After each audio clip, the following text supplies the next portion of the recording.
बघा संगम म्हणजे याचं वैशिष्ट्य तुम्हाला मॅडम सांगतो की दादा हे समोर हे देवबाग गाव आहे. या देवबाग गावकडनं अशी जी बॉर्डर गेली आहे की ही समोरची नारळीची झाडं आहेत बघा, इथपासनं अशी ही बॉर्डर आहे. पण याचं वैशिष्ट्य काय आहे बघा, ही कोसळणारी जी समोरचा हा अरबी समुद्र आहे, या कोसळणारी जी लाटा असतात ती ह्या बॉर्डरच्या या साईडला येत नाही. हे त्याचं वैशिष्ट्य आहे. म्हणून मॅडम त्याचा अरबियन समुद्र कर्ली खाडी नदीचा हा संगम म्हटला जातो. समजलं ना? अशी पूर्ण ही समोरची नारळीची झाडं आहेत ती इथपर्यंत ह्या देवबागच्या बिघे हे बघा, हे अरबी समुद्राची लाटे येतात ना, ती इथपर्यंत येणार, याच्या या साईडला येणार नाही.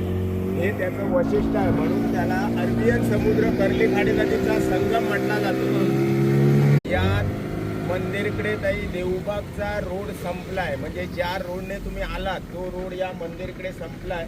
या मंदिर जवळ तुमची गाडी राहणार आहे. थोडंसं पुढे चालत आलात की हा भगवा झेंडा लावलाय बघा, इथे दादा देवबाग गाव ताई इथे संपलाय.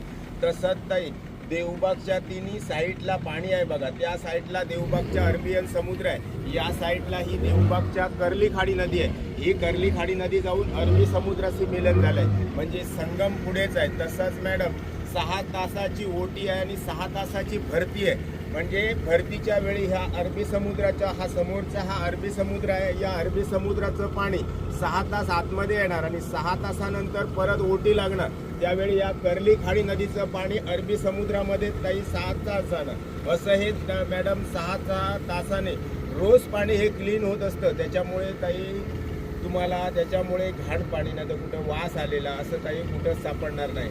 हे बघ